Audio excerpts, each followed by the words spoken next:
Welcome to the Slop Farm. Enjoy the video. You start by preparing one short audio file. Make it 30 seconds or less so iPhone accepts it. Convert or trim the track to AAC/M4A now because the phone needs that container. Once done, connect your iPhone XR to your computer. Use iTunes on Windows or Finder on a Mac. Allow access. Make sure you can see the file in the library and name it clearly so you can find it during export. This saves time and avoids format issues later. You now set the exact start and stop times for the clip inside iTunes. Pick the part you want and use SS Precision. Once set, create an AAC version of that selection, convert and locate the new file in your library.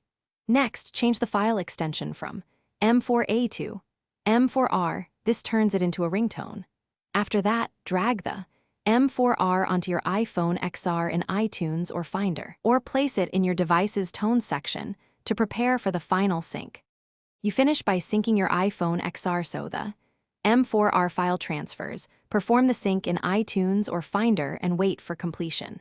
Once on the phone, open Settings, then Sounds and Haptics and choose Ringtone.